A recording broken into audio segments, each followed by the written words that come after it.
Did Jesus bleed from every pore? Post contributed by BMC team. D&C No Wine number 520. 또 보라. 그는 죽음에 이르는 것을 제외하고 사람이 겪을 수 있는 것 이상으로 시험과 육신의 고통, 주림, 갈증과 피로를 겪으리니 이는 보라. 피가 모든 땅구멍에서 나옴이라. 그의 백성의 사악함과 가증함으로 인한 그의 고뇌가 그처럼 크리라. 모사이아서 3장 7절. 더도. 그러나 이 구절의 그리스어 본문에는 다른 모호한 부분이 있습니다. 예를 들어 44절에 사용된 그리스어 입자 호세이는 여러 종류의 근사치 또는 등가성을 나타낼 수 있습니다. 마치처럼 있는 것처럼 같은 등. 그리스어 본문만으로는 예수님이 피를 많이 흘리는 것처럼 정상적인 땀을 흘린 것인지 아니면 그 땀이 실제 피인지 명확하지 않기 때문에 학자들은 이 언어를 어떻게 해석할지 의견이 분분합니다. 대부분의 신약 학자들은 44절의 호세이를 직유를 예수님은 피를 흘리는 것처럼 땀을 많이 흘리셨다. 소개하는 것으로 읽지만 소수의 학자들은 실제 하혈증 또는 피가 분비된 구절을 묘사한 것으로 주장합니다. 예수님은 문자 그대로 땀을 흘렸다. 누가복음 22장 43절, 44절의 텍스트 문제. 이 구절의 두 번째 문제는 본문 역사에 대한 문제입니다.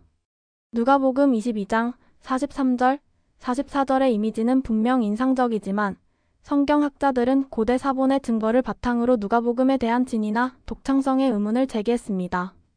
왜 이 구절이 누가복음 초기 사본에는 없는 것일까요? 두 명의 저명한 신약학자가 그 이유를 제시했습니다. 이 구절은 누가복음 22장 43절, 44절 가장 오래되고 가장 좋은 신약 사본 중 일부에는 없습니다. 이 구절을 증언하는 최초의 증인은 저스틴, 이레네우스, 히폴리투스 등 3명의 교부인데 이들은 각각 예수님이 인간의 모든 고난을 경험한 완전한 인간이 아니라고 주장하는 기독론적 견해에 대항하기 위해 이 구절을 사용했다는 점이 주목할 만합니다. 이 구절은 이단적인 기독론을 고수하는 사람들의 예수는 완전한 인간일 뿐만 아니라 완전한 신이 아니라는 반대하여 바로 이러한 이유로 본문에 추가되었을 수 있습니다. 또 다른 학자는 이 구절들이 누가의 원본이 아니더라도 원문에 들어가지 않은 떠도는 전통에서 끌어온 것이기 때문에 역사적으로 정확했을 수 있다는 가설을 세웠습니다. 후기 성도 학자들의 최근 연구는 사본학적 근거와 언어학적 이유로 누가복음에 나오는 이 구절의 그럴듯한 진위성을 강화해왔으며 학자 토마스 A. 웨이먼트가 요약한 대로 이 구절의 진위성에 대한 논쟁은 계속되고 있습니다. 이 두 구절에 대해서는 많은 논쟁이 있으며 많은 중요한 고대 사본에서 이 구절이 생략되어 있습니다. 다른 중요한 초기 사본에도 이 구절이 포함되어 있습니다. 현재의 증거를 고려할 때 이 구절의 누락 또는 포함 여부에 대한 문제가 해결될 가능성은 낮습니다. 그러나 이 구절들이 누가복음에 원래 있었으나 교리적인 문제 때문에 생략되었을 수 있다는 증거는 충분히 강력합니다.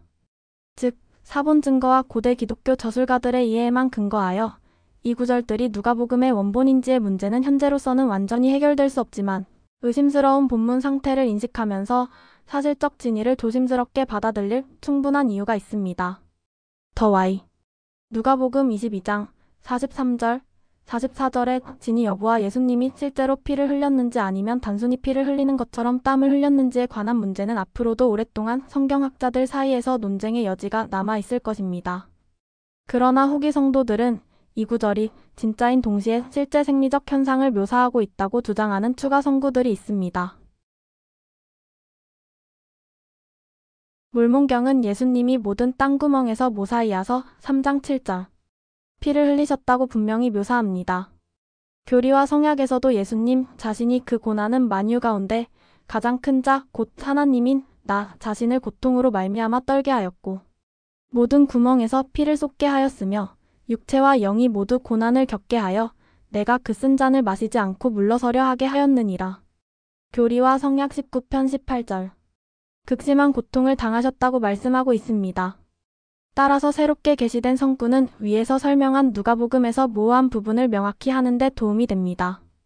반면에 몰몬경이나 교리와 성약은 누가복음에 묘사된 것처럼 예수님이 겟세마네에서 피땀을 흘리셨다고 명시적으로 말하지 않습니다. 오히려 두 본문 모두 예수님이 겟세마네에서 시작되었지만 예수님의 죽음과 부활로 절정에 이른 속죄의 과정을 수행하시는 동안 모든 땅구멍에서 피를 흘리셨다고만 말합니다.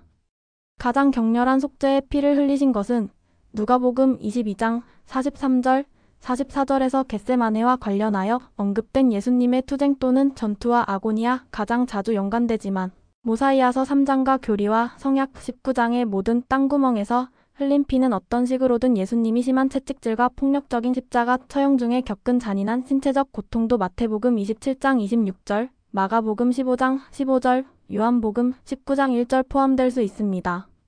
이 모든 끔찍한 고통은 단 몇 시간 만에 일어났습니다.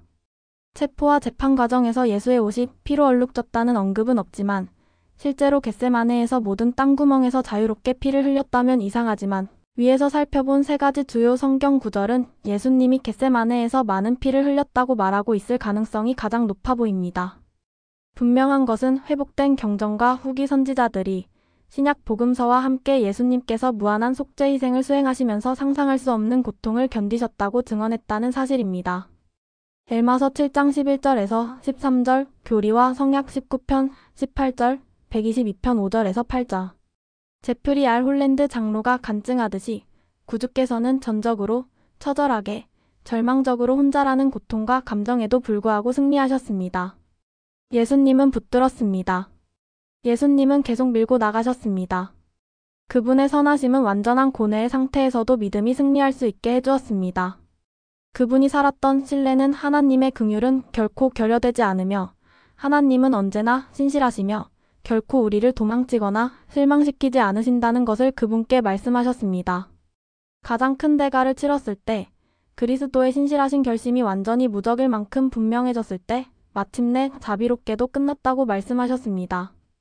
살아계신 하나님의 살아계신 아들 나사렛 예수님은 모든 역경에 맞서 아무도 그를 돕거나 지지할 수 없는 상황에서 죽음이 지배하던 육체적 생명을 회복하고 죄와 지옥 같은 어둠과 절망에서 기쁨과 영적 구원을 가져왔습니다.